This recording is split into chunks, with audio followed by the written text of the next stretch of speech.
네, 제가 왜 여러분들이 서로 왔는데 눈물이 나는지 모르겠습니다. 이게 그런 생각이 들어요. 여러분 지금 그냥 엄마로 아내로 내 시간도 없이 내 삶도 없이 바쁘게 사실 텐데 누군가 여러분을 좀 위로해드리고 격려해드리고 사랑을 좀 잘하고 있다고, 괜찮다고, 수고하고 있다고 좀 격려해드리면 좋겠다는 생각이 듭니다. 아마 하나님께서 여러분을 좀 그렇게 만져주시고 위로해 주실 거라고 생각합니다.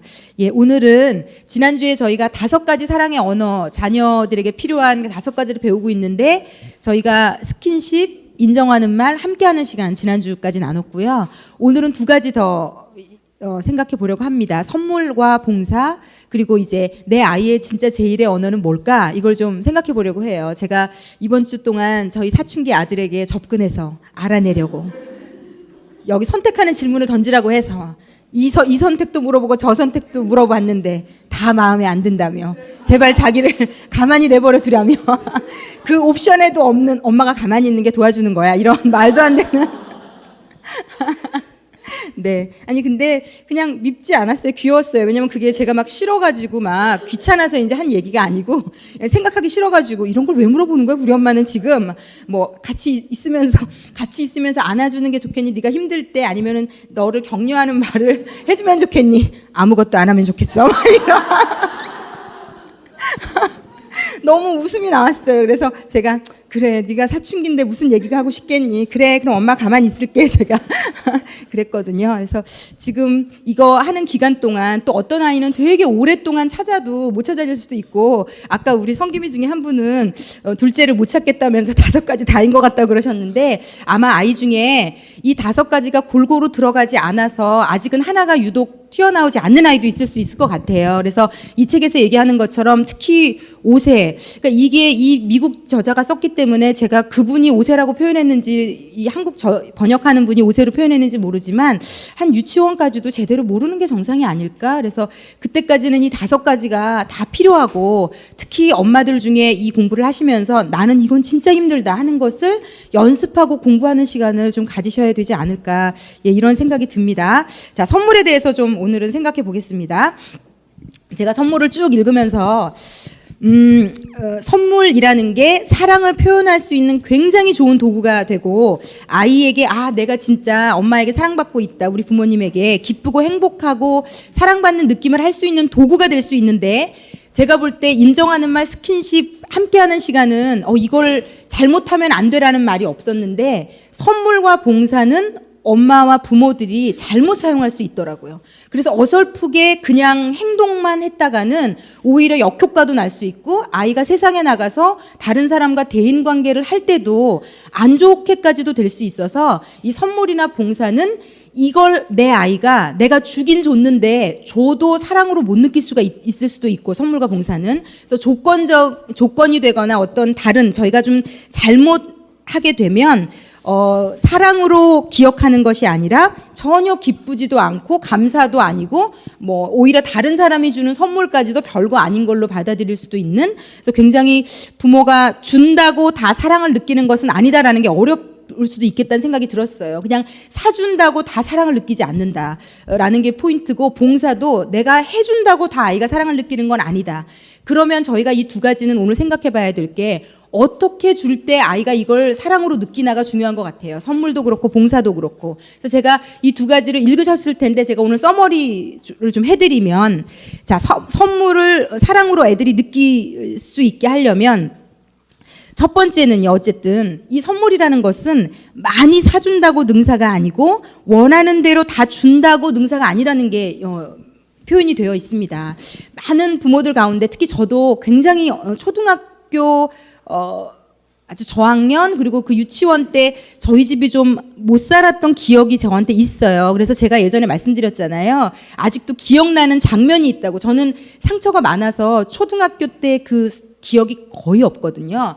근데 아주 선명하게 기억이 나는 게 그 산도라는 과자가 처음 나왔을 때, 제가 초등학교 1학년 때인가 처음 나왔어요. 그때 그게 나와서 정말 너무 많은 아이들이 그걸 좋아했거든요. 지금은 그 쳐다도 안 보게 되는 과자인데 그땐 그게 왜 그렇게 맛있었는지. 근데 그게 그때 하나를 사면 50원인데 2개가 들어있었어요. 근데 초등학교 앞에 문방구에서 제 친구가 굉장히 잘 사는 집 아이였는데 저랑 친했거든요. 제가 그 친구 집에 가보고 깜짝 놀랐어요. 너무너무 의리한 저택에 살더라고요.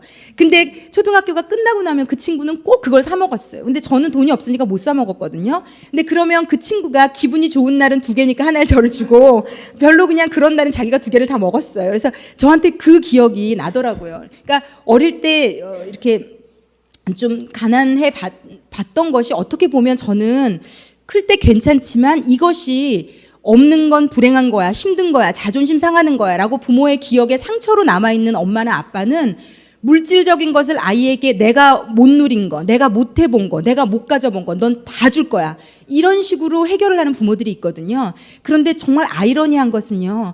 부모가 모든 것을 다 사주고 해달라는 대로 다 해주는 아이일수록 그 선물 하나의 가치와 그 선물에 담긴 스토리가 없더라고요. 그냥 이건 버리면 되고. 그래서 여러분들 신문기사나 이런 데서 보셨을지 모르겠지만 언젠가부터는 아이들이 분실물을 찾아가지 않는데요, 학교에서. 근데 선생님들이 너무도 기가 막힌 것은 그 분실물의 가치가 어떤 것들은 몇십만 원이 넘는 것들을 아이가 잃어버리는데 전혀 찾아가지 않는다고 해요.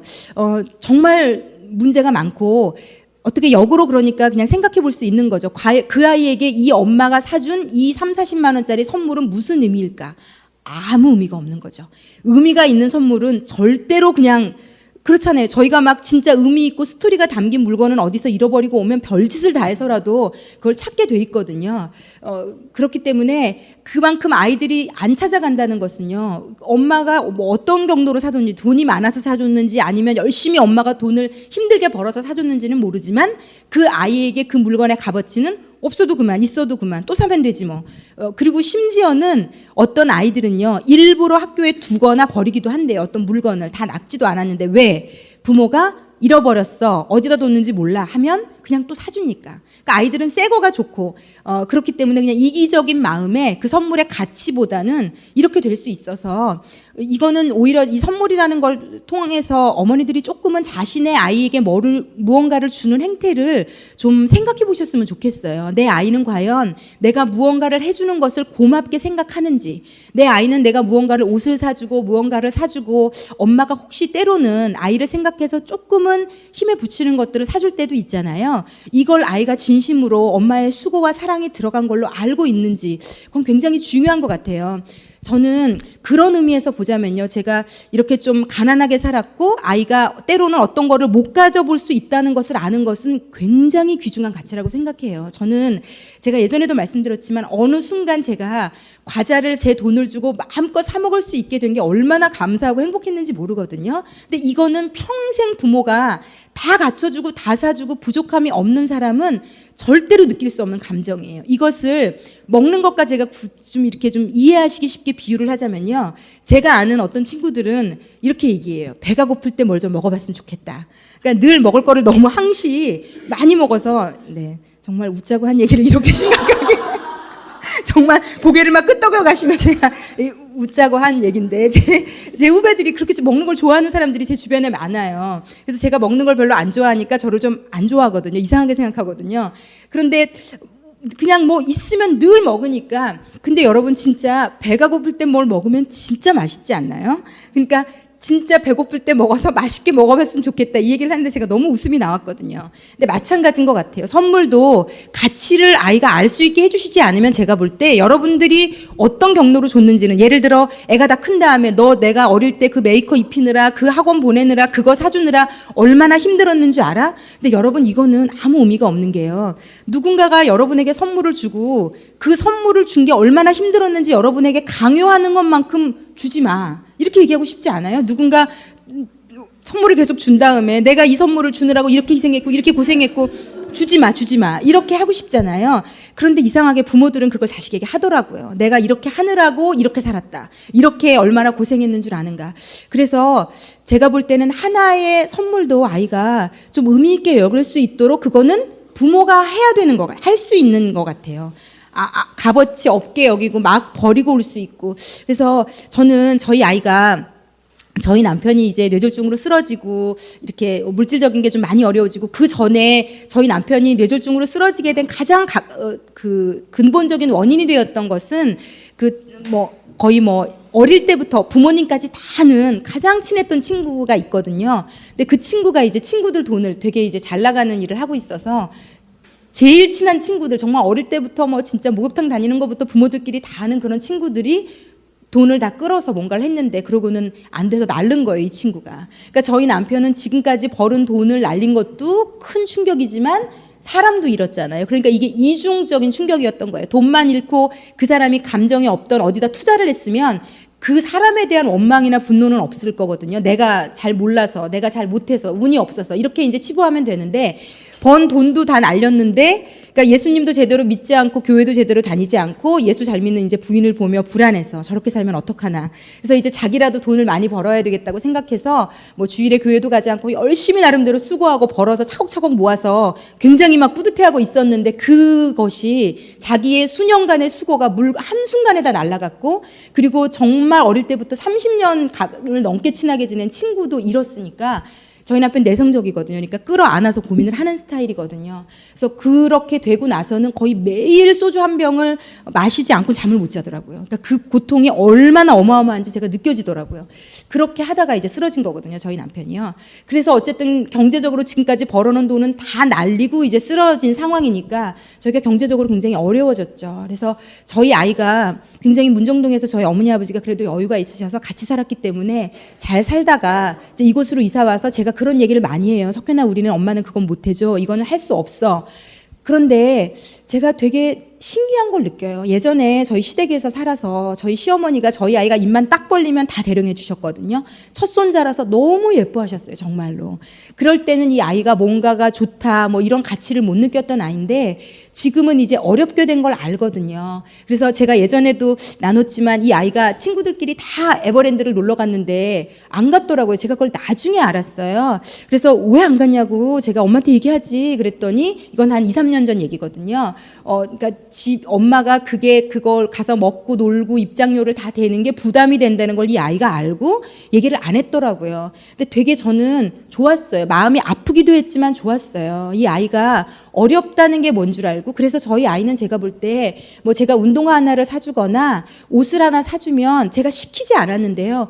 꼭 진심으로 저한테 엄마 고마워 이렇게 얘기를 해요. 그리고 제가 무언가를 해줘도 그러니까 여러분 이 책에서 아이가 제일 좋아하는 거를 찾는 방법 중 하나가 아이가 제일 잘 말로 표현하는 게 그 아이도 받고 싶은 거거든요. 사람은 자기가 원하는 걸 무의식 중에 자꾸 표시하게 돼 있어요. 긍정적인 방법으로든지 부정적인 방법으로든지. 근데 엄마가 전혀 안 해줄 때는 계속 부정적인 방법으로 표현할 거예요. 아마 막 짜증나게 엄마가 막 신경질 나게 치댄다든지 막 엄마를 찌른다든지. 스킨십을 충분히 받은 아이들은요. 엄마가 조금만 원해도 해주는 걸 아니까 짜증과 부정적으로 표현하지 않아요. 긍정적으로 엄마에게 요구하는데 엄마가 계속 밀어내고 안 해주는데 본인은 너무 원하는 것들은요. 굉장히 부정적으로 표현할 겁니다. 아마 신경질을 내면서 해달라고 하고 짜증을 내면서 해달라고 하고 그러면 엄마는 더 열이 받아서 더 안 해주고 그러니까 악순환이 되는 거죠. 그래서 아이가 되게 많이 요구하는 것 긍정적이든 부정적이든 그거를 좀 찾아내시는 게 너무너무 중요할 것 같아요. 네, 여기세요. 자린 여기세요. 네. 저희 조분들이라 제가 알아서. 네. 그래서 어찌 되었건 제가 보니 어쨌든요. 이 선물에 대한 기준을 어머니들께서 좀 잘 세우십시오. 지금 어떤 마트나 어디를 가서 아이 마음에 상처를 줄까 봐 아이가 우는 게 힘들어서 무엇이든지 아이가 원하는 것을 다 손에 져주시고 있는 부모라면 그 아이에게 굉장히 큰 행복을 뺏으시는 거예요. 배고플 때 너무 배부른데 뭘 먹으면 짜증날 수도 있는 것처럼 맛을 못 느끼는 것처럼 그러니까 어떤 물건, 어떤 돈이 들어간 아니면 뭔가를 정성이 들어간 것들을 감사하게 생각할 줄 알게 키우시는 것은 필요한 것 같아요. 그래서 어쨌든 제가 저희 아이에게 무언가를 해줄 때마다 묘하게 느끼는 게 있어요. 늘 고맙다고 해서 제가 정말 희한하다. 왜 우리 애는 내가 무언가를 먹을 거를 제가 힘들게 해줘도 되게 고맙다고 얘기를 하거든요. 근데 그게 되게 위로가 되더라고요. 저희 남편도 무뚝뚝하고 저희 어머니 아버지도 그런 표현하는 분들이 아니에요. 저는 제 주위에 고맙다, 좋다 이런 거를 진심으로 표현하는 사람이 한 사람도 없는 상황에서 자랐거든요. 결혼해서도 마찬가지고요. 저희 시아버지도 늘 어머니가 뭐든지 하는 게 당연한 분이시고, 근데 제 아이가 오히려 저에게 그거를 일깨워주는 것 같아요. 고맙다고 얘기하는 거, 그거를 좋아해 주는 게 얼마나 해준 사람에게는 굉장히 기쁨이 되는지. 그래서 그렇다고 또 오늘 이거 배우고 가셔서 또 애한테 고맙다고 말해, 해야 돼, 막 이렇게 적용을 잘 하셔야 돼요. 그래서 이런데 오는 걸 애가 기피하게 싫어하게 만드시면 안 되고, 이렇게 지혜롭게 좀 잘 좀 하셨으면 좋겠다. 그래서 없는 것 못 가져보는 게 나쁜 게 아니다. 제 동생은 굉장히 여유 있게 살아요. 그런데 굉장히 물질에 대해서 아이들을 훈련을 잘 시키거든요. 그래서 이 아이들이 엄마가 무언가를 해주는 걸 되게 고마워해요. 그리고 아이가 지금 초등학교 4학년인데 이제 핸드폰을 처음 사줬거든요. 그것도 폴더폰인데 8,000원인가 요금을 낼 수 있는 정말 기본적인 거 외에는 못 쓰는. 근데 아이가 그 폰을 너무 이제 생겨가지고 엊그제 만났거든요. 그래서 이제 같이 식사를 먹는데 그 폰을 굳이 그 후진 폰을요.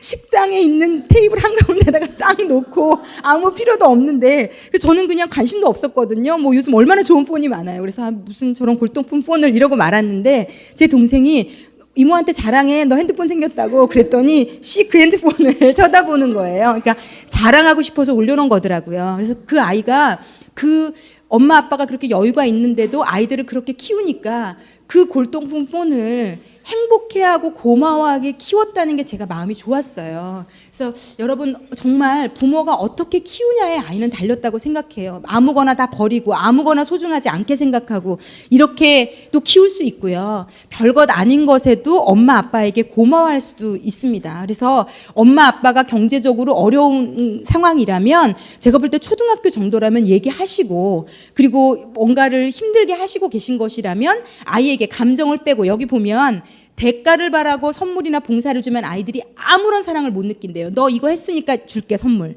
너 엄마가 이거 했으니까 이번엔 준다. 뭐 이런 식으로 주는 것은 아이들이 아무 기억을 못 해요. 왜냐하면 내가 한 것에 대한 대가로 받았기 때문에 이건 선물이 아닌 거죠. 대가인 거예요. 그래서 봉사도 마찬가지. 너 엄마가 이거 해줄 테니까 이거 해. 이런 식으로 해준 봉사는 아이에게 사랑으로 연결되지는 않습니다. 그냥 엄마가 나한테 이걸 받고서 해준 거죠. 아니면 요걸 받아내려고 나를 위해서 해준 걸로 기억합니다. 아무리 엄마가 땀을 흘리고 수고했어도. 그래서 이것을 전달하는 과정은 너무나도 중요한 것 같아요. 그래서 지금 굉장히 대한민국 땅이 물질 만능주의고 대한민국 땅만큼의 풍요로운 곳은 없고, 제가 아프리카에서 온 선교사님들이 있어요. 저희 지금 교회에. 아프리카 아이들이 얼마나 불쌍하게 사는지를 제가 보고요. 정말 저희가 이제 선교 헌금을 하고 있거든요. 그래서 저도 기도하면서 선교 헌금을 더 내기로 작정을 한 게, 저희 선교사님이 유치원을 운영하시는데 아프리카 사람들은 하루에 한 끼 보통 먹는데요.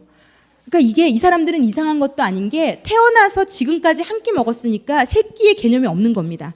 저희는 세 끼를 먹고 있으니까, 오죽하면 TV 예능 프로의 이름이 삼시세끼겠어요. 저희는 삼시세끼를 먹어야 되거든요. 그런데 아프리카에서 태어난 아이들은 태어나서 평생 한 끼 먹고 사는 겁니다. 그런데 심지어는 그 한 끼도 못 먹는 아이들이 너무나도 많대요. 근데 유치원에 오면 이 한 끼를 주니까, 저희 교회에 있는 성도분들이 선교 헌금을 하거든요. 근데 여러분, 한 끼에 이 아이의 하루 먹는 밥이 얼마라는 줄 아십니까? 300원이라고 얘기하더라고요. 300원. 그러니까 300원이면 하루 한 끼를 먹는 거예요. 근데 그 한 끼를 먹으려고 아이들이 막 유치원에 몰려오는데, 저희가 선교헌금을 많이 보내주면 더 많이 먹이실 수 있고, 안 보내주면 못 먹이신다는 거죠. 그래서 300원에 사람이 하루를 먹고 사는구나. 이게 되게 마음에 와서 닿았어요. 여러분, 여기 선물에 보면, 봉사에 보면 아이들에게 결국은요, 선물을 주는 이유, 봉사를 해주는 이유는 내 아이가 나중에 나만 아는 이기적인 인간이 아니라 누군가 다른 사람에게 선물을 주면서 기뻐할 수 있는, 봉사를 해주면서 기뻐할 수 있는 인간으로 키우는 게 목적이다라고 이 책이 얘기해요.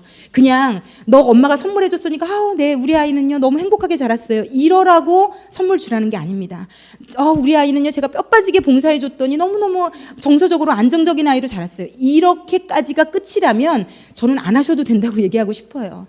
그냥 나 하나 잘 먹고 잘 사는 인간들은 너무 많거든요, 이 세상에. 때문에. 그런데 우리가 좋은 엄마의 모범을 보여줘서 선물에 감사할 줄 알고 엄마의 봉사와 희생을 사랑으로 느낄 줄 알게 키우는 이유는요, 우리 아이들이 나중에 커서 어떻게 하면 내가 더 좋은 집에 살까, 좋은 차 살까, 차를 늘려가고 더 외제차로 좋은, 아니면 더 좋은 집에서 살려고 노력하는 게 아니라 전 세계에 아니면 대한민국 땅에 정말 없이 살고 불쌍한 사람들을 생각할 수 있는 생각이 있는 아이로 그렇게 키우는 게 목적인 것 같아요. 그래서 여러분이 주는 선물을 잘 받고 자라서, 그러니까 그게 너무 물질적인 가치를 뛰어넘을 때만 가능하다는 거죠. 아이가 받는 것에만 익숙해지는 게 아니라, 아, 누군가에게 희생을 하면서 선물을 주는 게 참 기쁜 거구나. 그래서 우리의 아이가 커서 자신의 주변에 어려운 사람들을 도와주고 그 사람들에게 선물을 주며 기뻐할 줄 아는, 행복해할 줄 아는 그런 아이로 키우는 것이 궁극적인, 그렇게 정말 전인격적으로 괜찮은 사람.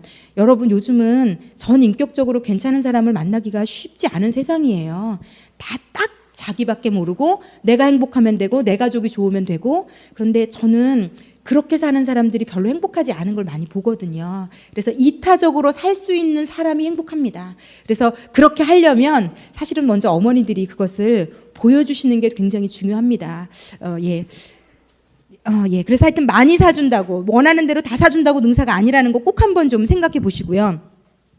평생 생각할 수 있는 여러분들이 주는 것들이 아이의 인생에, 여기 예화가 나오잖아요. 어떤 아이가 자기가 받은 반지를 평생 동안 간직하고 결혼을 할 때도 우리 아이들이 엄마에게 받은 정말 정성이 들어간 소중한 것들은 꼭 가지고 갈 수 있을 것 같아요. 그래서 그런 선물을 주는 것이 가장 중요한 포인트다라고 말씀드리고 싶고, 두 번째는요, 아까도 말씀드렸지만 조건을 붙인 선물, 대가로 주는 선물은 진짜 선물이 아니다. 뭐 청소해서, TV 안 봐서, 성적이 잘 나와서, 이렇게 결과에 따라서 주는 선물은요, 아이에게 여기 이 책에 보니까 심각한 선물에 대한 잘못된 생각을 가지게 해서 자기도 그렇게 살 뿐 아니라 남에게도 그렇게 해. 그러니까 누군가에게 마음을 비우고 대가 없이 무언가를 주는 거를 못하는 아이로 만들 수도 있다는 거죠. 엄마가 모든 선물을 그런 식으로 주면, 잘했을 때, 엄마 마음에 들 때, 좋은 결과를 나타냈을 때 무엇을 주는 걸로. 그래서 여러분, 결국은요, 이 책을 제가 읽으면서, 그리고 여러 가지 그 자녀 양육에 대한 책을 읽으면서 이 상벌에 대한 거 있잖아요. 잘했을 때 상을 주고 못했을 때 벌을 주는, 이거는 어머니들이 굉장히 신중하게 잘 하셔야 되는 거더라고요. 이걸 잘못하면 굉장히 아이를 인간적이고 인격적이지 않고 아주 그냥 잘한 것과 못한 것에 따라서 사람을 평가하고 그렇게 판단하는, 아주 안 좋게 만들 수도 있는. 그래서 이런 예화들은요, 저희가 저희 아이들이나 우리 남편에게도 한번 적용해 볼 수 있을 것 같아요. 우리의 남편이 그런 가정 환경에서 엄마가 잘했을 때는 상을 줬지만 못했을 때는 너무 냉정하고 가차 없이 모든 것을 다 끊고 막 안 해주고, 그러면 그 결핍이라는 건 이루 말할 수도 없거든요. 그래서 그 남편은 아마 자기 자식에게도 그렇게밖에 못하는 사람일 수 있어요. 예전에 가부장적인 많은 아버지들이요, 자식이 성적이 좋으면 잘해주고 못하면 막 때리고 막 쫓아내기도 하고 이런 모습을 보이는 게요, 본인이 그렇게 자라서 그렇거든요. 우리나라는 학벌지상주의, 공부를 잘해야 되는 그런 시대에 다 자랐잖아요. 그래서 그런 가정에서 자란 남편은요, 자식에게 어떻게 하는 게 잘하는 건지 자체를 모를 수 있어요. 사랑을 준다고 기껏 하는 게 잘했을 때는 막 말도 안 되는 액수에 뭘 막 사다 주기도 하고, 그러니까 모르는 거예요. 어떻게 할 때 상대가 진짜 기뻐하는지를 모르는 겁니다. 근데 그러니까 그런 남편을 둔 분들은요, 그거를 싸운다고 해결이 안 돼요. 왜냐하면 제가 늘 말씀드리지만 그거는 못 배워서 모르는 거거든요. 그래서 지혜로운 아내는 제가 볼 때 그런 것들을 알 수 있도록 남편을 도와주는 아내라고 생각이 좀 듭니다. 어찌되었건 여러분, 제가 이 선물에 대한 교재를 읽으면서 제일 재미있었던 게요, 제이슨이라는 어떤 아이가 엄마가 야구공을 사줬는데 변기에서 발견을 했어요, 야구공을. 엄마가 너무 어이가 없어가지고 너 이거 네가 이렇게 했냐고 줬더니 아이가 그냥 시큰둥하게 실수였다 그랬나 뭐 이렇게 하고 또 가지고 가고, 다음번에는 쓰레기통에서 그 야구공을 엄마가 사준 건데.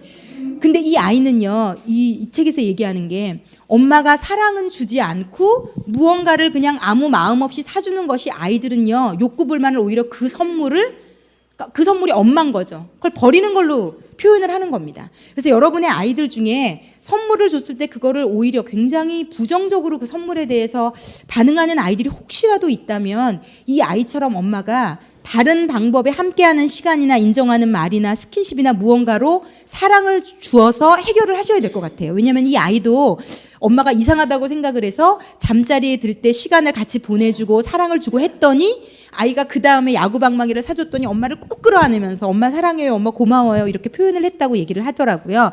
그렇기 때문에 선물과 엄마의 마음은 같이 가지 않으면 아이는 오히려 그 선물을 엄마라고 여겨서 그거에 대해서 막 그것을 가지고 욕구를 불만을 표출하는 이렇게도 할 수 있는 것이다. 그래서 엄마가 사준 것을 아이들이 막 갈기갈기 찢기도 하고 엄마가 사준 것들을 막 버리기도 하고 이런 것들은 욕구 불만이 있다는 거거든요. 그래서 예전에 보면 제가 죽은 시인을 위한 사회 제가 대학교 때 그 영화를 봤을 때 매번 부모님이 똑같은 선물을 자기 비서를 시켜서 아이한테 보내서 그 아이가 그 선물이 집에 10개도 넘는다. 매번 이 똑같은 선물을 준다. 그러니까 비서가 사서 보내는 거죠.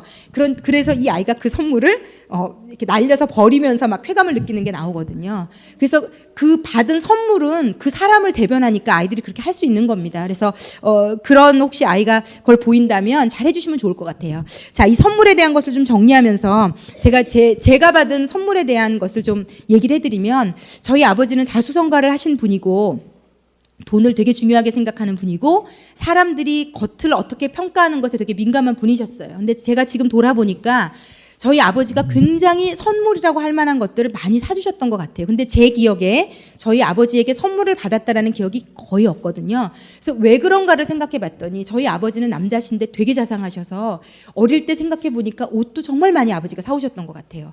딸 옷을 사오는 게 그렇게 흔하고 쉬운 일은 아니에요. 근데 지금 생각해 보면 그때 당시 여자아이들 메이커 옷을 늘 제 동생 거랑 제 거를 사오시고 그리고 근데 저희 아버지의 마음은 그게 막 저희를 되게 사랑하고 좋아하셔서도 있지만 일단은 어디 가서 당신의 자녀가 꼬질꼬질하게 하고 다니는 거 보기 싫으신 거고 번듯해 보이는 게 좋으셔서 그런데 어찌되었건 아버지의 마음이 담긴 선물인데 제가 그 선물들을 같이 어깨에 여겼던 이유는요. 저희 아버지가 맨날 그 선물 준 걸 갖고 잔소리를 했거든요. 그러니까 선물을 준 걸 갖고 잔소리한 게 아니라 너는 왜 이렇게 옷을 그렇게 이상하게 입었니? 그러니까 이 옷에 대해서 자꾸 잔소리하고 뭐 힘들게 하고 이렇게 하면서 옷을 사다 주니까 뭐 별로 그렇게 그게 대단히 행복하고 막 가치 있고 좋게 여겨지지 않는 겁니다. 제가 알고 있는 어떤 친구도 아이에게 옷을 되게 사줘서 아이가 좋아했다는데 지금은 그렇지 않는다고 하는데 그 이유가 애가 옷을 뭘 묻혀오면 막 불같이 화를 내고 야단을 치니까 이 아이에게 있어서 엄마가 사준 새 옷은 불안한 게 되는 거예요. 왜? 이 옷을 또 망쳐오거나 더럽혀오거나 버려왔을 때 엄마한테 혼이 나니까 엄마가 사주는 옷은 싫은 거예요. 그냥 헌옷 입는 게 좋은 거예요. 이 아이에게는. 그러니까 제가 볼 때요. 부모가 아이에게 그거를 선물로 느끼게 할 수도 있고 선물로 느끼게 하지 않을 수도 있는 것 같아요. 특별히 저한테는 또 되게 아주 우픈 기억이 있는데 그거는 저희 아버지가 이제 아주 어릴 때 시계를 또 굉장히 외국에서 하여튼 시계를 사다 주셨는데 제 동생이 이 시계를 선물 받은 지 일주일도 안 돼서 잃어버린 거예요. 근데 저희 아버지는 정말 깡촌에서 가난하게 자라셨어요. 그러다 보니 제 동생이 시계를 잃어버린 것에 저희 아버지가 감정이 이상하게 입이 되셔서 저희 아버지는 저희 딸들은 좀 굉장히 좀 뭐라 그럴까 때리거나 뭐 이렇게는 절대로 안 하시는 분이셨거든요. 근데 제가 제 동생이 맞는 걸 처음 일생 동안 저는 한 번도 안 맞아봤고 제 동생은 딱 한 번 맞았는데 그때가 제 동생이 그 시계를 잃어버렸을 때예요. 근데 제가 그때는 이해할 수가 없었어요. 왜 이 시계를 잃어버린 게 내 동생이 저렇게 맞아야 되나. 너무 안 그래도 아빠가 싫었는데 막 그날 이후로 더 증오하게 됐거든요. 아빠를요. 근데 지금 제가 나이가 들어서 보니 저희 아버지에게 그 시계는 단순히 외국에서 아빠가 사다 준 얼마짜리 시계 이상이었던 거예요.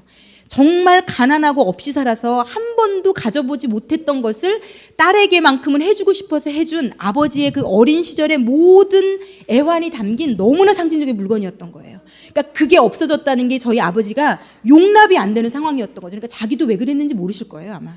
근데 막 분노가 자기도 모르게 뚜껑이 열렸는데, 그러니까 그 사랑하는 딸을 그렇게 어쨌든 때리고 저희 아버지가 너무 오랫동안 후회하시고 힘들어하셨거든요. 막 약도 발라주고 막 제 동생한테 막 가까이 가려고 노력하시고, 그러니까 그거를 다 없앨 만큼의 어마어마한 상징적인 물건이었던 거죠, 그게. 그러니까 여러분 하여튼 제가 이런 얘기를 해드리는 것은요, 사람이라는 게 이렇게 아무것도 아니에요. 어릴 때 경험 못했던 것, 상처받았던 것들, 억압됐던 것들이 이게 열리면요, 상대에게는 씻을 수 없는 상처를 주고 자기도 내가 왜 이러지를 모를 수 있기 때문에 이게 정말 엄마들이 나 자신에 대해서 잘 이해하고 있고 또 아이를 이해하는 것이 너무 중요한 일이세요. 그래서 어찌되었건 저희에게 다음부터는 아빠가 뭐 좋은 걸 사다 주는 것이 좋았을까요? 안 좋았을까요? 시계 잃어버려서 죽도록 맞았으니 제 동생은 외국에 가서 금괴를 갖다 줘도 저희는 지금 기뻐할 상황이 아닌 거예요. 이걸 잃어버리는 순간 또 어떤 대가를 치러야 될지를. 근데 아이들은 잃어버리잖아요. 그리고 여러분, 이게요, 선물이라는 게 저희 아버지가 그렇게 수고하고 노력해서 딸들이 행복해하라고 준 선물이 그 한 번의 사건으로 이런 일이 될 수도 있는 거라는 거죠. 그런데 여러분, 제가 이 원고를 준비하다가 생각했는데 제가 딱 기억나는 저희 아버지의 사랑이 담겼다고 생각하는 선물이 한 번이 있는데, 그 선물은 뭔가 하면, 제가 이제 어릴 때부터 피아노를 쳤는데 저희 아버지가 피아노를 사주셨던 그 날은 제가 잊어버릴 수가 없어요. 근데 정말 더 좋은 거를 사주셨던 것도 기억에 아무것도 없거든요. 좋았던 기억이. 근데 그 피아노는 왜 있냐면, 제가 피아노라는 것을 받는 것도 너무 기뻤어요. 그때 당시 그렇게 막 피아노가 막 모든 집이 있던 시대가 아니었기 때문에 너무너무 그것 때문에도 반응분해서 좋았는데, 그때 아빠가 했던 말이 아직도 기억나요. 그때 저희 아버지는 너무 바쁘셨거든요. 왜냐하면 돈이 너무 중요한 분이니까 몸과 시간을 불살라서 막 사업하고 일하는데 투자하셔서 집에서 얼굴도 잘 못 보는 분인데, 그날은 낮에 아빠를 봤던 날이에요. 근데 그 피아노가 오는 시간에 맞춰서 아빠가 오셔서 어디다 놓으라고 얘기하시고, 제가 초등학교를 마치고 집에 왔더니 막 아빠가 처음 낮에 이렇게 있었는데, 그때 아빠가 뭐라고 딱 얘기를 하셨냐면, 야, 내가 너 이거 피아노 오는 시간 맞춰갖고 오려고 출장 갔다가 얼마나 부랴부랴 왔는 줄 아냐고 얘기를 딱 하시는데, 정말 그게요, 그 어린 제 마음에 아빠는 날 안 사랑해, 우리 아빠는 너무 무뚝뚝하고 힘든 사람이야, 엄마를 괴롭히는 사람이야 라고만 생각했던 제게 그 아빠의 말 한마디가 너무 컸던 것 같아요. 지금도 너무 생생하게 기억이 나요. 그 장면, 그때 그 모습, 그 상황이 막 다 기억이 나요. 그러니까 이게 너무 아이러니한 거예요. 저에게 초등학교 6년 그 밑에 기억이 거의 없는데, 그 장면 하나가 저에게 클로즈업 돼서 기억이 난다는 것은, 그 선물은 제가 아빠의 사랑이라고 느꼈던 것 같아요. 아, 우리 아빠가 이렇게 바쁜 분이, 시간을 이렇게 바빠서 집에도 제대로 못 들어오는 분이 나를 피아노를 사주려고 출장을 갔다가 부랴부랴 올려왔다는 게 저에게 그렇게도 고마웠던 것 같아요. 그래서 여러분, 선물은 어떻게 하느냐에 따라서 기억되어질 수도, 전혀 기억이 안 되어지는 것 이상의 것이 될 수도 있는 것 같아요. 그래서 어떤 식으로 선물을 생각하셔야 될지, 아이에게 무언가를 사주는 것을 어떻게 하셔야 될지를 오늘은 좀 생각해 보셨으면 좋겠다라는 생각이 듭니다. 예, 자, 그럼 봉사로 한번 넘어가 보겠습니다. 네. 넘어가기 전에 94쪽 잠깐만 좀 펴보시겠습니까? 마지막에 그 선물이 사랑의, 제1의 사랑의 언어인 아이들은에 대해서 좀 나와 있어서 이것만 좀 같이 나눌게요. 94쪽에 보면, 그러니까 내 자녀의 제1의 사랑의 언어가 선물인 아이들을 찾으시려면 여기 팁을 주고 있는데, 모든 아이들은 선물에 긍정적인 반응을 보이죠. 당연히 일시적으로 막 좋아하죠. 뭘 사줘도. 그런데 이렇게 제1의 사랑의 언어가 선물인 아이들은요, 어른 아이 할 것 없이 위에서 둘레, 다섯째 줄 밑에, 하지만 사랑의 언어가 선물인 사람들은 선물을 받을 때 다른 사람들과 좀 다르게 반응한다.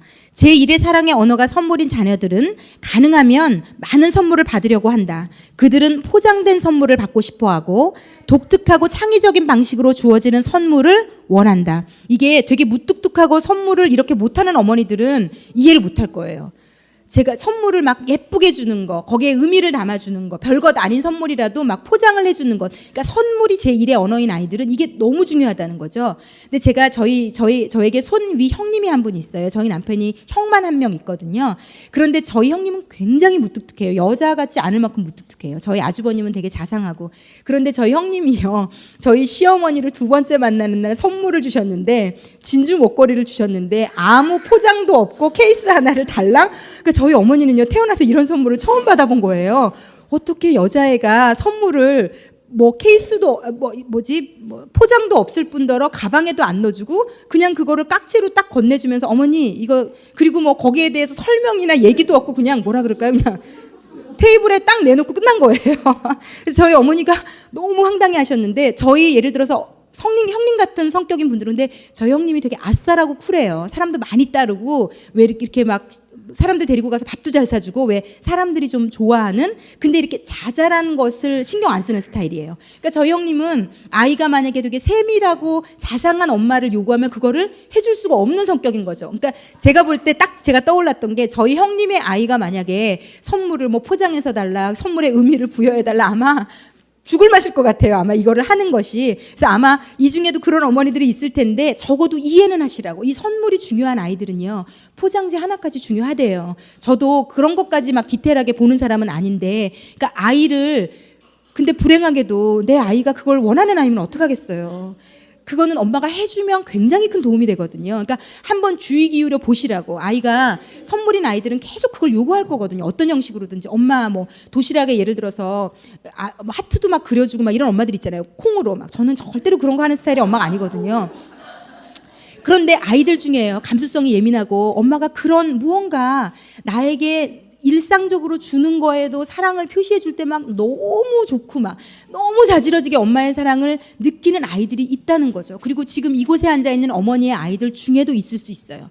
제가 볼 때 최고의 불행은 저희 형님 같은 사람이 그런 아이를 만나는 게 이제 최고의 불행인데, 어쨌든 여러분들이 그거를 개무시는 절대로 하지 마셔라. 예, 별것도 아닌 거 가지고 그러니까 되게 무시받을 수 있어. 야, 그냥 받아. 어차피 이 포장지는 찢으면 끝이야. 막. 그리고 왜 어떤 아이들은요, 또 선물을 중요하게 생각하는 아이들은요, 여러분, 포장지를 되게 정성스럽게 싸거든요. 그런데 엄마가 예를 들어서 그거를 막 우악스럽게 막 찢잖아요. 거기에도 상처를 받는 아이들이 있어요. 내가 저걸 얼마나 고르고 저렇게 포장하느라고 애썼는데 왜 우리 엄마는 저걸 저렇게 산산조각이 나게 찢을까. 근데 또 그런 걸 소중하게 생각하는 분들은요, 왜 테이프까지도 막 이렇게 왜 정성스럽게 뜯는 분 있죠. 막 옆에서 보기 다들 그냥 찢어도 되는데, 그거 막 저는 막 그거 찢어도 되거든요. 그래서 그냥 찢어도 되는데 막 그거를 막 띄느라고 막 시간 사람들 다 보고 있는데 막 그거를 막 정성스럽게 뜯어가지고 또 그거를 잘 개가지고 왜 다음에 또 써야지 막 이러고 가져가시는 분들 있잖아요. 그러니까 여러분, 제가 이 5가지 사랑의 언어를 아이에게 하시려면요, 사람은 이렇게 다를 수 있다는 것을 적어도 인정은 하셔야 돼요. 그렇게 하는 사람을 잘못됐다라고 얘기하시면 안 돼요. 그 사람은 그런 사람이거든요. 정말 고리타분하고 답답하고 막 이러시면 안 돼요. 그게 내 남편일 수 있고 내 아이일 수 있고 그게 또 나일 수 있잖아요. 그래서 이런 사람이 있을 수 있다라고만 하셔도 저는 장족이 발전했을 거라고 생각해요. 포장지 하나에 목숨을 거는 사람이 있을 수 있다. 그 리본 하나를 고르느라고 정말로 하루를 다 보내는 사람이 있을 수 있다. 예, 내 아이일 수도 있는데 저 뭐 잘 모르겠습니다. 하여튼 계속 한번 읽어볼게요. 네, 포장된 선물을 받고 싶어하고 독특하고 창의적인 방식으로 주어지는 선물을 원하고, 이것이 모두 그 아이에게는 사랑이 표현되는 거라고 생각해서 그렇습니다. 그들은 포장지를 바라보고 선물 포장지에 붙은 리본에 대해서 말한다. 예, 선물을 열며 환호성을 지르기도 하고, 그들에게 선물은 정말 대단한 것 같다. 선물을 열면서 그들은 특별한 감정을 느끼고 거기에만 관심을 기울인다. 그들에게는 바로 그 순간이 가장 큰 소리로, 그러니까 엄마가 줬다면 엄마가 사랑을 말하는 것임을 기억하라. 그들은 선물을 당신과 동일시하게 여기는 거고 당신 사랑의 연장으로 본다. 그래서 그 순간 당신과 함께 하기를 원한다. 일단 그들은 선물을 열고 나서 당신을 껴안고 수다스러울 정도로 고맙다는 말을 계속한다. 예, 여러분의 아이가 이렇다면 제1의 언어가 선물입니다. 이런 자녀들은 자기 방 특별한 곳에 새로 받은 선물을 자랑스럽게 전시해 놓는다. 그들은 친구들에게 자랑하고 당신에게도 며칠 동안 계속 보여줄 것이다. 내가 준 선물인데 나한테 보여준다는 거죠. 계속 이렇게 좋아하는 아이들은 그래요. 그것이 정말 너무 좋다고 말하기도 할 것이다. 선물은 사실 사랑하는 마음의 표현이기 때문에 그들 마음의 특별한 장소에 자리 잡게 된다. 그들은 선물을 볼 때마다 사랑을 느낀다. 선물이 무엇으로 만들어졌는지, 어디서 발견했는지, 어떻게 구입했는지는 문제가 되지 않는다. 그들이 원한 것이든 아니든 별 문제가 되지 않는다. 그러니까 선물이 제일 언어인 아이들은요, 심지어 자기가 원했던 것이든 그렇지 않은 것이든이 문제가 안 된대요. 그들에게 중요한 것은 당신이 그들을 생각했다는 것, 선물을 줬다는 것 자체. 그래서 이거는 좀 발견하기 쉬우실 것 같아요. 아이가 계속 자랑하고 소중하게 생각하고 방에 가장 잘 보이는 곳에 내가 준 선물을 놓고, 그렇다면 이 아이는 10중 8구 선물이 제일 중요한 게 되는 아이일 거기 때문에 한번 좀 찾아보시기를 부탁을 드립니다. 자, 그럼 봉사로 일단 넘어가겠습니다. 자, 봉사가 99쪽을 좀 한번 보겠습니다. 예. 99쪽에 밑에서 둘째 줄 위에부터 제가 읽어볼게요.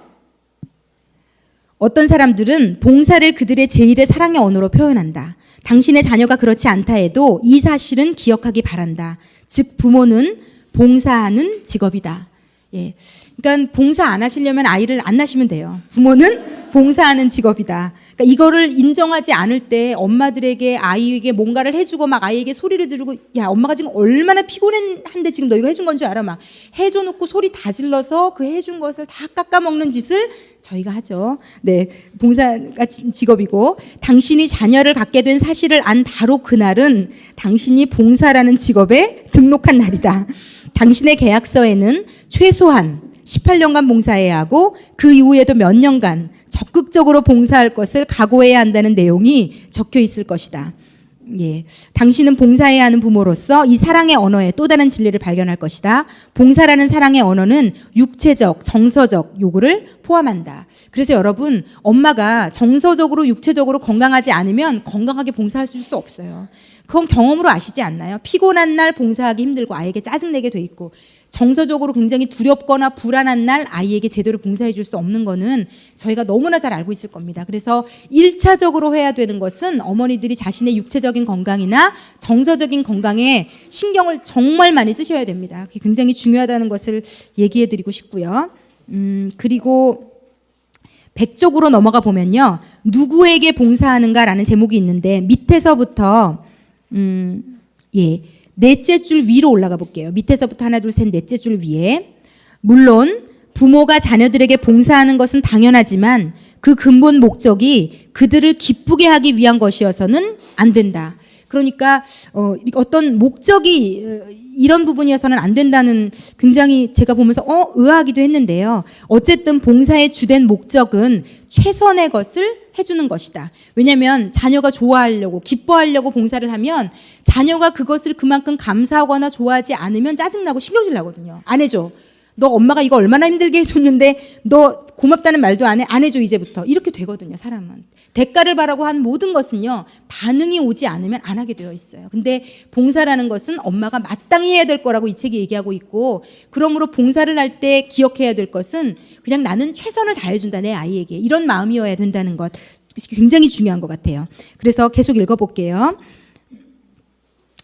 자녀를 순간적으로 가장 기쁘게 하는 것이 사랑을 가장 잘 표현하는 방법이라고 말할 수 없다. 자녀들에게 봉사하는 주된 동기는 최선의 것을 해주는 것, 즉 자녀들의 사랑의 탱크를 채우기 위해 노력하는 것이다. 자녀들의 사랑의 욕구를 충족시키기 위해서는 다른 사랑의 언어와 더불어 봉사라는 사랑의 언어를 표현해야 한다. 마지막 사랑의 언어를 살펴보기 전에 유의해야 할 사항이 있다.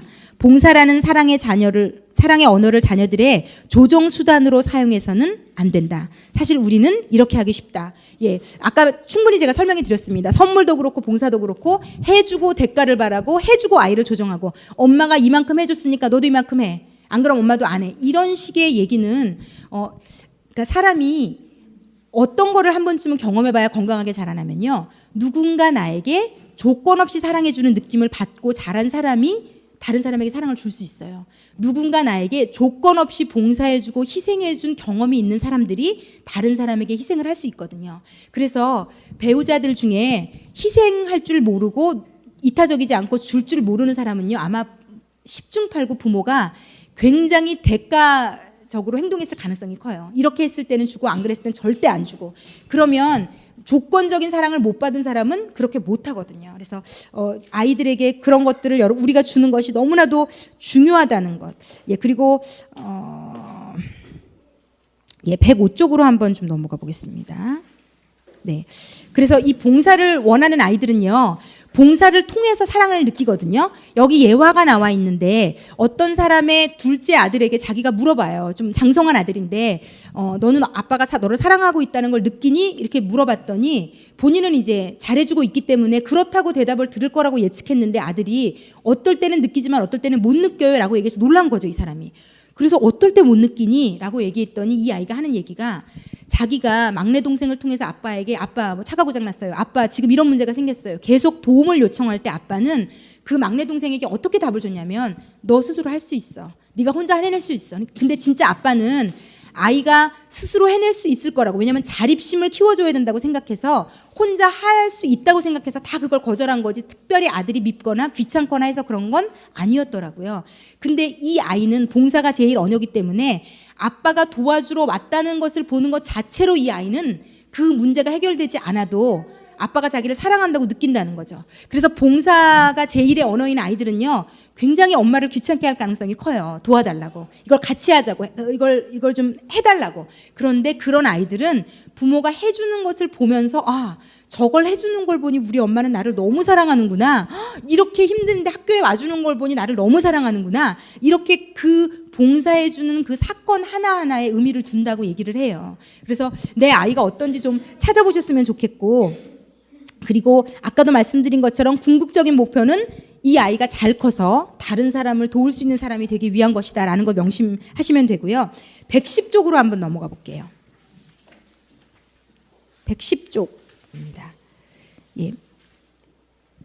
자, 110쪽에 보면 자녀들의 행동 바꾸기라고 얘기를 하는데, 여기에 보면은요, 부모가 110쪽의 맨 밑에서 넷째 줄 위에 볼게요. 많은 부모는 자녀들의 행동을 바꾸고 싶어 한다. 그렇지 않으십니까, 여러분? 그런데 심리학자들은 이러한 수정이 바로 행동 수정을 통해 가능하다고 한다. 이게 무슨 얘기냐면요. 네. 심리학자들이 이렇게 얘기하는데 이게 지금까지 큰 효과가 사실은 없었다는 거예요. 아이들의 행동을 자꾸 교정해주고, 잘했을 때는 막 상을 주고 엄마가 안아주고 막 뭐든지 해주고, 못했을 경우 고칠 때까지 아이를 거부하거나 안 해주고, 이렇게 해서 행동을 바꾸는 것은 오래 가지 못한다는 게 문제라는 거죠. 그거 줄 때 당분간만 하고 지속이 없다는 거죠. 그렇기 때문에 여기서 이 책에서 지금 얘기하는 건 뭐냐면요, 잠시의 행동을 바꾸게 하려고 너무 애를 쓰지 말라는 거죠. 그런데 이 아이들이 궁극적으로 행동이 바뀌는 키포인트는요, 되게 어려운 건데요, 부모가 보여주는 거 외에는 없다고 얘기해요. 제가 늘 얘기 드리잖아요. 보고 자란 거는요, 아이가 지금 안 해도 나중에 하게 돼 있어요. 제가 너무 많은 경우를 보는데요, 어릴 때 막 이기적이었고 막 이런 아이들도요, 엄마가 굉장히 이타적인 엄마 밑에서 자라면요, 나중에 커서 반드시 그렇게 하게 되어 있더라고요. 그러니까 보고 자란 아이들은요, 그 좋은 부모가 보여준 것들을 따라하게 되어 있더라고요. 그래서 저희가 줄 수 있는 가장 큰, 그래서 저는요, 다시 저희가 이 어머니 학교 제가 처음 1, 2주 때 강의하는 걸로 늘 돌아갈 수밖에 없어요. 엄마가 건강해야, 저는요, 그래서요, 엄마도 엄마에게 투자하셔야 돼요. 여러분, 그 비행기를 타면 늘 우리가 잘 승무원들이 꼭 비행기 타고 나면은 저희가 제일 싫어하는 시간 있잖아요. 이거 방송도 다 안 나오게 하고 그 아는 거를 막 이거 쓰는 거 막 보여주고 이러잖아요. 그거 다 보여주고 봐야지 되는데, 그러니까 그때 막 저는 딴짓하거든요. 근데 제가 그때 처음 그걸 볼 때 되게 의아했던 것이, 꼭 산소 마스크, 비행기 안에 문제가 생겼을 때 산소 마스크가 떨어지잖아요, 위에서부터.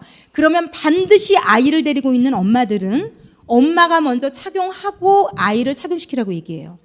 그걸 왜 강조하냐면요, 많은 엄마들은 본능적으로 아이부터 먼저 해주려고 한다고 하더라고요. 근데 그렇게 하면 큰일 난다고 얘기하더라고요. 만약에 진짜 유해가스가 퍼졌거나 이럴 경우 엄마가 정신을 잃으면 아이는 끝나는 건데, 엄마가 먼저 신속하게 자기가 끼고 아이를 도와줘야 된다고 얘기하더라고요. 이게요, 영적으로나 진짜 교육학적으로나 동일한 원리가 적용이 됩니다. 엄마가 정서적으로나 육체적으로나 건강하지 않고요, 100% 아이에게 아무것도 줄 수 없어요. 100%. 그렇기 때문에 제가 엄마들이 어떤 자신의 육체적인 것이나 정서적인 것을 평안하게, 행복하게, 건강하게 유지하는 것은요, 아이에게 최고의 선물을 주는 겁니다. 왜냐하면 그렇게 되면 봉사를 해도 조건을 붙이거나 짜증을 내지 않을 수 있고요. 그렇게 되면 선물을 하나 줘도 마음에 여유가 있어서 포장도 하나 할 수 있는 여유가 생기는 거고요.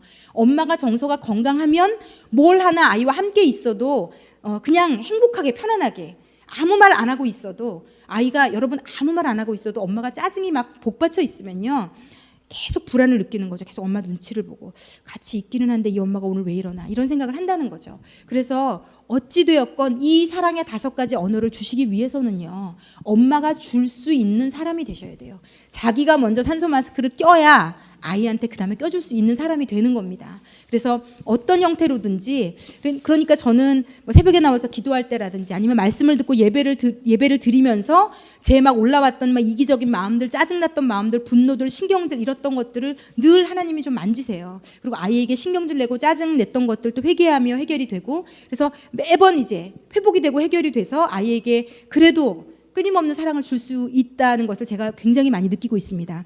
자, 그리고 제가 좀 마지막으로 하나 나누고 자녀 어떻게 찾는지 간단히 나누고 오늘은 마치겠습니다. 자, 여러분, 그런데 지금 제가 볼 때 여기 우리 권사님 테이블을 빼놓고는 뭐 이영원 집사님이나 몇 분들을 빼놓고는 아이들이 다 굉장히 어리신 것 같아요. 그리고 특히 사춘기 아이들 뭐 정도 되면 이 아이가 내가 함께 있어주고 인정하는 말을 해주고 스킨십을 해주고 선물을 해주고 봉사를 해도 아무런 돌아오는 게 없을 수 있어요. 그런데 저희가 사람인지라 다 해줬는데 아무것도 안 돌아오면 지치거든요. 그리고 아이들이 어린 아이일수록 밑빠진 독에 물 붓기 같이 원해요. 그렇게 원하고도 엄마가 얼마나 잠을 못 자고 이렇게 도와주는 건지, 엄마가 지금 얼마나 지금 힘든 상황인데 이렇게 해주는 건지를 아이들은 알 길이 없습니다. 그리고 심지어는 아이들 중에 삐뚤어 나가는 아이들도 있을 수 있어요. 그런데 제가 볼 때요, 이 책에서도 얘기한 것이고 제가 예화가 떠올랐던 것은요, 아이들이 지금은 모를 수 있지만요, 아이들이 반드시 나중이 되면 압니다.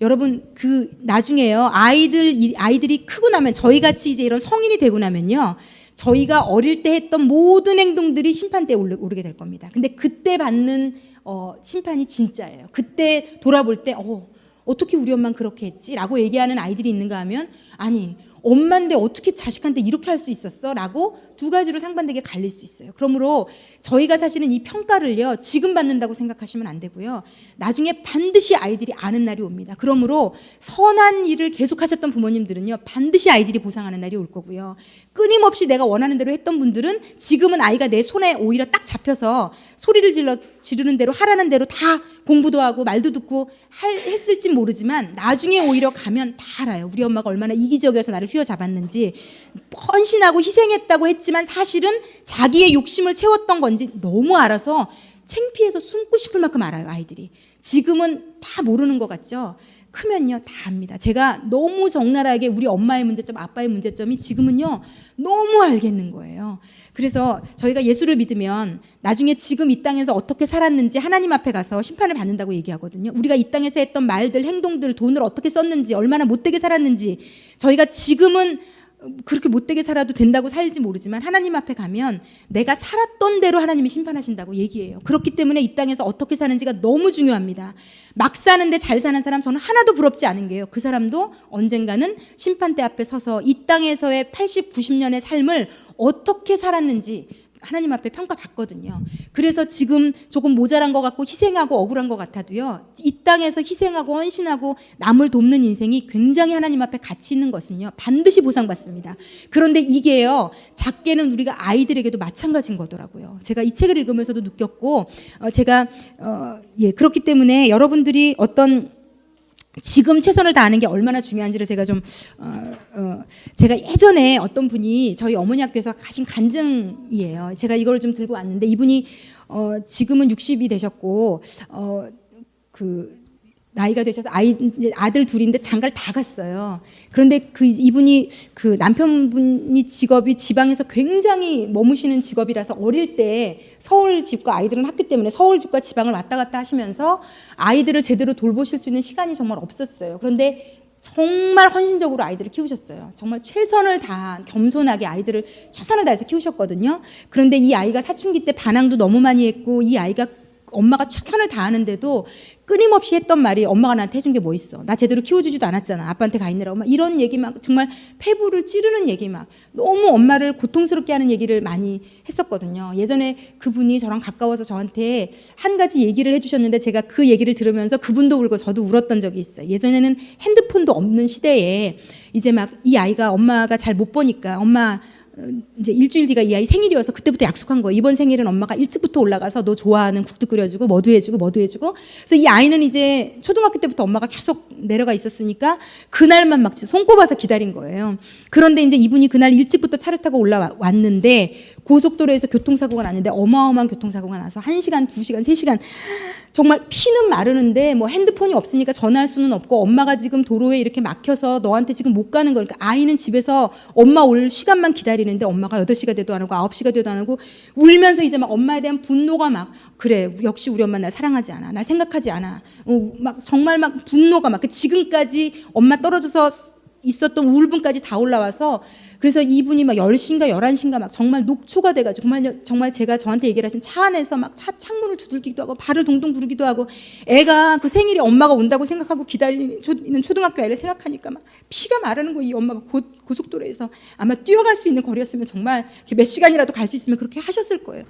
그 시간을 얘기하면서 그렇게 엄마가 막 울고 막 애타하고 막 그렇게 있던 시간에 아이는 그걸 모르고 막 고통하면서 딱 문 열고 들어갔는데 누구야 부르고 들어갔더니 문을 쾅 닫으면서 문을 잠그면서 들어오지도 마. 나한테는 엄마 필요 없어.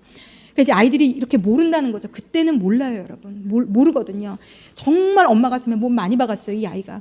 근데 지금요, 너무너무너무 이 아이가 효자거든요. 저는요, 엄마가 진심으로 아이에게 해준 것은요, 반드시 아이가 안다고 생각해요. 근데 이 아이가 엄마 53세 생일에 보낸 편지가 있어요. 제가 제 이메일에 이분이 저한테 읽어보라고 보내주셨어가지고 제가 가지고 있던 건데 제가 한번 읽어봐 드릴게요. 그래서 제가 이걸 읽어드리는 이유는 하나예요. 여러분들이 지금 엄마로 희생하고 봉사하는 것이 너무 중요하고 여러분들이 어떻게 했는지는 나중에 반드시 내 아이가 알아줄 날이 옵니다. 근데 반대로 제대로 못하셨다면 정말 큰 원망을 아이에게 들을 날도 올 수 있어요. 제가 한번 읽어볼게요. 이 아이가 외국에 갔을 때 외국에서 이제 엄마에게 생일 축하한다고 이메일을 보낸 건데요. 요즘에는 엄마 생각이 더 많이 납니다. 그래서 엄마가 더 보고 싶고 문득 과거 제가 어린 시절에 엄마의 마음을 많이 아프게 했던 일들이 기억이 납니다. 유치원 때 일입니다. 유치원 때 것까지 다 기억하고 있더라고요. 유치원 때 일입니다. 사회체육센터에 가서 수영을 배울 때 물이 무서워서 들어가기 싫다고 떼를 썼습니다. 초등학교 때 일입니다. 도우미 할머니가 해주는 밥이 맛이 없다며 시골에서 고생하고 있는 엄마에게 당장 와서 밥을 해내라고 떼를 썼습니다. 중학교 때는 학원을 땡땡이 치고 친구들과 놀다가 학원 끝날 때쯤 집으로 돌아갔습니다. 걱정하던 엄마에게 쏘아붙이면서 키워주지도 않았으니까 혼낼 자격도 없다고 했습니다. 한 번은 형에게 돌을 던지고 싸우고 나서 이 집에서 살기 싫다고 살 이유가 없다며 말리는 엄마를 밀어서 넘어뜨리고 나갔습니다. 대학교 때는 나의 부족함과 연약함이 다 엄마 아빠 탓이라며 원망했습니다. 그리고 좌절감과 패배의식에 사로잡혀서 빨리 다 잊고 군대나 가고 싶다고 했습니다. 그런데 어머니는 물에 들어가기 무서워하는 나와 같이 수영장 물속에 손을 잡고 들어가 주셨습니다. 밥이 먹기 싫다고 하자 2시간이나 걸려서 도착해서 손수 밥을 해주셨습니다. 키워주지도 않았으니 혼낼 자격도 없다고 했지만 어머니는 방에 들어가서 우시며 나를 위해 기도하셨습니다. 돌을 던지고 집을 뛰쳐나간다고 했을 때 어머니는 가지 말라며 우시며 끝까지 저를 붙잡아 주셨습니다. 방에 앉아서 혼자 울먹일 때도 어머니는 같이 우시며 말없이 저를 꼭 안아주셨습니다. 어머니는 저에게 늘 이런 분이셨습니다. 어머니의 그 따뜻하고 깊은 사랑을 27이 되어서야 이제야 어렴풋이 느낍니다. 이렇게라도 엄마의 사랑을 느낄 수 있다는 것이 너무도 행복합니다. 그리고 이 사랑을 매일 느끼며 사는 아들이고 싶습니다. 엄마, 오늘은 이런 아들이 엄마의 53번째 생일을 축하해드리고 싶습니다. 저는 엄마의 아들인 게 너무 행복하고 감사합니다. 예, 이분이 했던 수고와 희생을 제가 잘 알거든요. 여러분 정말 엄마가 조건 없는 사랑과 희생을 할 수 있을 때요. 그 아이는 그 사랑을 먹고 자라서 너무 괜찮은 사람이 됩니다. 정말 이 아이들이요. 너무 괜찮은 아이들로 컸어요. 정말 괜찮은 아이들로 컸어요.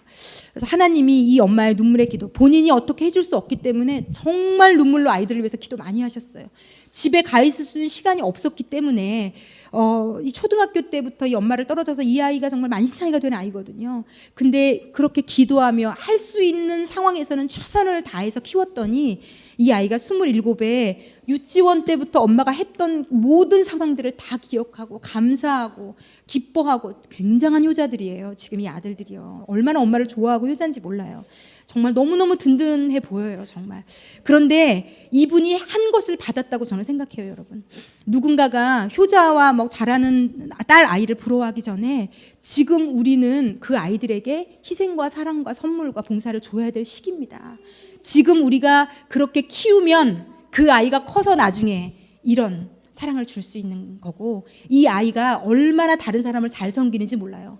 교회에 헌금할 때도 보면 가난한 사람들 도우라고 헌금도 정말 힘에 부치게 헌금도 할 줄 알고, 그러니까 엄마가 하는 모습을 그대로 닮았더라고, 이 아들이요.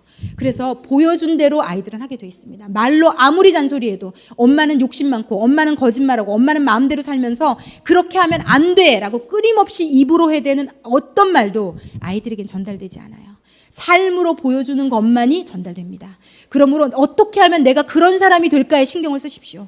어떻게 하면 내가 내 아이에게 부끄럽지 않은 그런 인격과 삶과 가치관과 생각을 가진 사람이 될까? 어떻게 하면 내가 나밖에 모르지 않고 누구를 도우며 살까? 내가 그런 사람이 되면 내 아이도 그런 사람이 됩니다. 그러므로 행동을 수정하려고 이 세상의 심리학자들이 행동을 상과 벌을 적당히 줘서 수정해라, 바꿔줘라, 말도 안 되는 얘기입니다. 사람은 마음이 바뀌지 않으면 행동이 바뀌지 않습니다. 그리고 마음이 바뀌지 않은 상태로 바뀐 행동은 한 달 이상을 절대로 지속할 수 없습니다. 그래서 우리가 남편에게 순종하고 아이에게 끊임없는 사랑을 주는 게 힘든 겁니다. 마음이 온전히 바뀌지 않고 겉을 수정해 나가는 것은요, 누구도 지속할 수 없어요. 그래서 이 세상이 점점 더 이렇게 악해지는 겁니다. 행동 수정은 안 되거든요, 사람은. 예, 그래서 좋은 엄마가 되시기 위해서 좋은 사람이 되십시오. 예, 제가 좋은 사람이 되는 길이 제 아이를 좋은 사람으로 만드는 길이다라고 좀 전해드리고 싶습니다. 그리고 시간이 많이 가서 내 아이의 제일 언어를 발견하는 방법이 여기 아주 자세히 나와 있어요. 굉장히 구체적으로. 저는요, 정말 이 책이 너무 좋은 것 같아요. 이렇게까지 아이들을 이해하기 좋게 정말 막 입에다 밥을 떠서 넣어주는 느낌이 들 정도로 좋아요. 그래서 어떻게 찾을 수 있을까? 여기 보면 뭐 선택적인 질문을 해서 찾아봐라, 아니면 15주간을 이렇게 2주간씩 한 가지 사랑을 줘가면서 찾아봐라, 아주 자세히 되어 있으니까 한번 읽어보시면서 아이에게 한번 실천해 보시고, 내 아이가 결핍된 게 2가지 이상일 수도 있어요. 그래서 첫 번째가 안 찾아질 수도 있으니까 그럴 때는 다 원하는 대로 좀 해줘 보십시오. 그렇다고 해서 버릇없게 아이를 만들라는 건 아닙니다. 굉장히 어려운 경계인데, 예, 어떤 하여튼 사랑을 좀 건강하게 주시는 어머니들이 되시기를, 그러기 위해서 우리 어머니들이 먼저 건강한 내면을 가진 분들이 되시기를 예수님의 이름으로 축원합니다. 예, 기도하겠습니다. 제가 기도하고 오늘 마치도록 하겠습니다. 하나님 아버지, 지금 저희가 참 이 30, 40대에 나름 저희의 인생도 살고 싶은 이 나이에 어린 아이들 치닥거리 하느라 굉장히 나의 삶에 시간도 없이 보내는 많은 어머니들이 있는 줄 압니다. 그러나 우리가 최선을 다해주고 있다는 것, 선물이 됐든 봉사가 됐든 함께하는 시간이든 인정하는 말이든 스킨십이든 내가 할 수 있는 최선과 진심을 다하고 있다면 언젠가 이 아이가 컸을 때, 우리 엄마가 그 30, 40대의 치열한 나이에 나를 위해서 최선을 다했구나 라는 것을 아는 날이 올 줄 압니다. 하나님, 그러기 위해서 먼저 엄마 된 우리들의 내면이 건강해지기를 원합니다. 육체적으로 정서적으로 건강할 수 있도록 우리 어머니들을 좀 만져주시고 위로해 주시고 당신의 사랑을 좀 쏟아 부어주셔서 이 어머니들의 내면이 건강해져서 그 건강함을 남편과 아이들에게 흘려보낼 수 있도록 이곳에 있는 모든 어머니들 당신께서 만져주시고 붙들어 주십시오.